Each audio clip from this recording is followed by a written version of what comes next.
psicanálise e cinema, a ideia é a gente utilizar material do cinema para comentar alguns aspectos, conceitos, questões ligadas à psicanálise.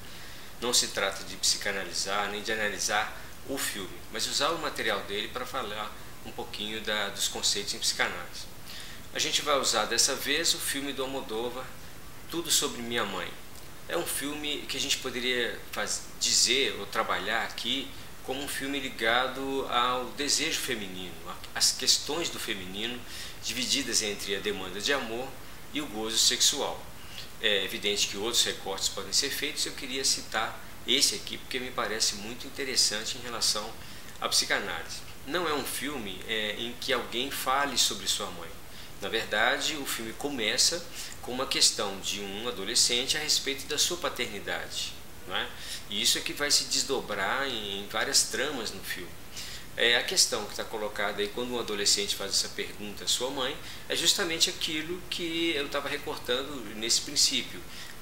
Uma mãe ou uma mulher dividida entre a mãe e a sua demanda de um amor sexualizado, erotizado, nesse sentido que a gente está trabalhando. Então as personagens principais do filme são mulheres. Tem essa enfermeira, que é a mãe desse adolescente. A gente tem inclusive essa enfermeira era uma atriz amadora, isso vai fazer um sentido no filme. A gente tem uma atriz já experiente com a sua companheira.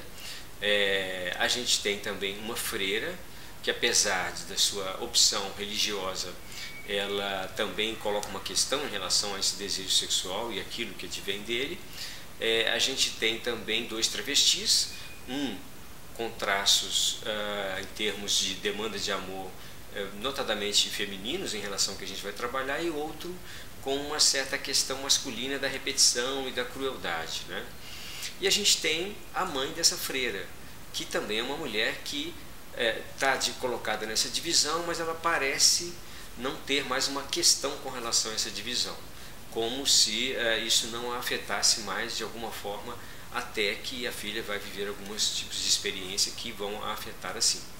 Os homens do filme, eles são tratados, ou eles são apresentados na sua vertente mais cruel, vamos dizer assim, a vertente mais cruel da virilidade, que é essa do tratamento da mulher ou do feminino com objeto sexual, como simplesmente objeto de satisfação, né?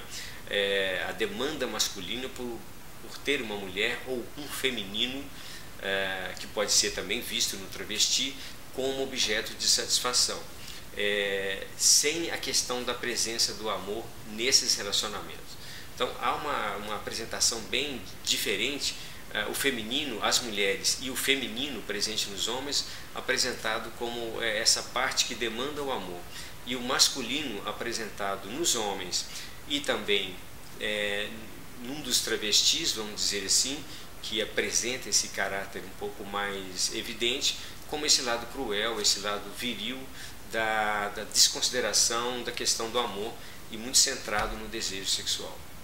Nesse sentido, só as mulheres ou só o feminino é que ama, tanto no sentido da expectativa, da demanda em relação ao outro, quanto também naquilo que diz respeito aos cuidados em relação ao outro, né? Os homens não se colocam nessa vertente nesse filme.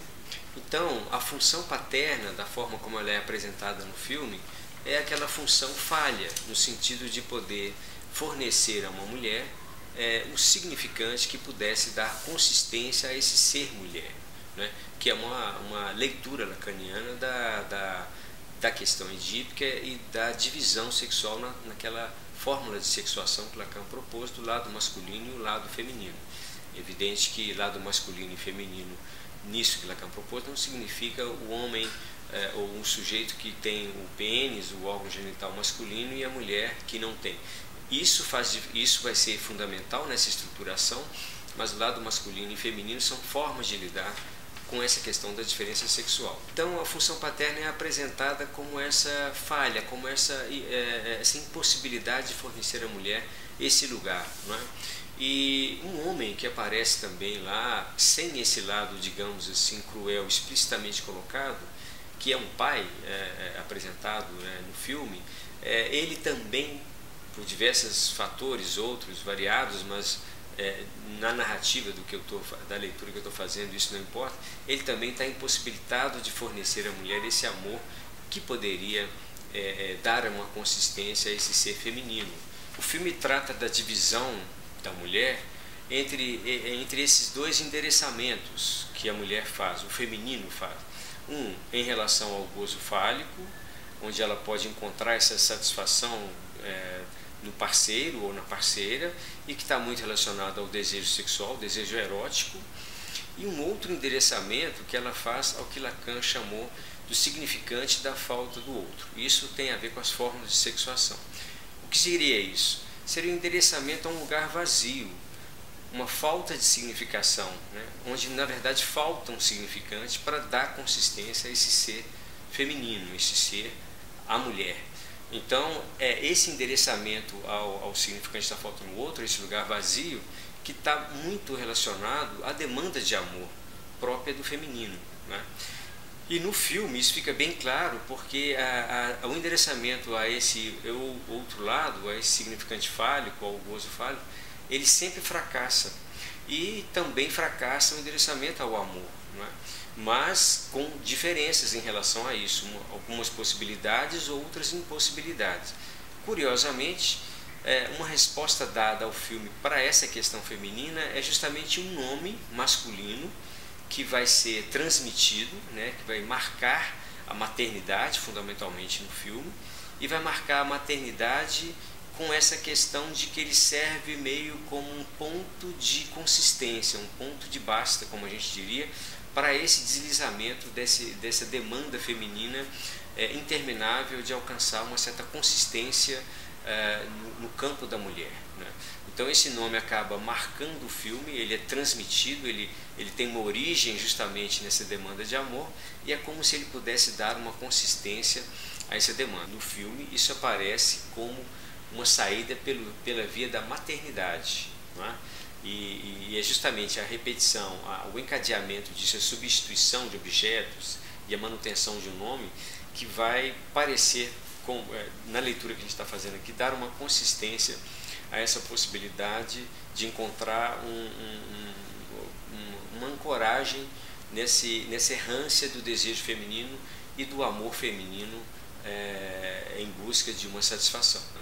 Evidentemente não é possível entrar em mais detalhes para não atrapalhar justamente quem não conhece o enredo do filme e deixar em suspenso para quem vai assistir essa conclusão, por exemplo, a respeito dessa questão desse nome masculino que atravessa o filme. Para colocar mais uma questão em relação à psicanálise, é justamente essa divisão da mulher que afeta também o lado masculino quando ele a descobre, né? Para um menino, por exemplo, a descoberta do gozo sexual de sua mãe é necessariamente traumático. Como uma outra frase de Lacan interessante a esse respeito, é que uma mãe deve ser suficientemente mulher. É justamente introduzir a questão de um desejo sexual que pode ajudar todos os filhos e filhas a se posicionar em relação a isso também. Há uma peça que atravessa todo o filme, até porque a gente tem duas atrizes aí, uma ex-atriz amadora e a atriz que faz parte dos personagens, que é a peça Um Bonde Chamado Desejo, em português. E essa peça, justamente o que é destacado dela, no caso do filme, é o lugar que a mulher ocupa frente a um homem que a trata dessa forma, brutalizada, como objeto de submissão, de desejo, né? Objeto sexual que deve ser submetido a ele. Então, de certa forma, é uma indicação da questão do feminino em relação ao homem e em relação ao amor, que vai atravessar o filme todo. Evidentemente, outras leituras poderiam ser feitas. O filme é uma obra de arte e comporta diversos outros recortes, até mesmo em psicanálise. O que eu queria destacar era essa questão do feminino e da forma como o feminino encontra o masculino, como o masculino é apresentado para esse feminino nos desencontros amorosos. É isso aí.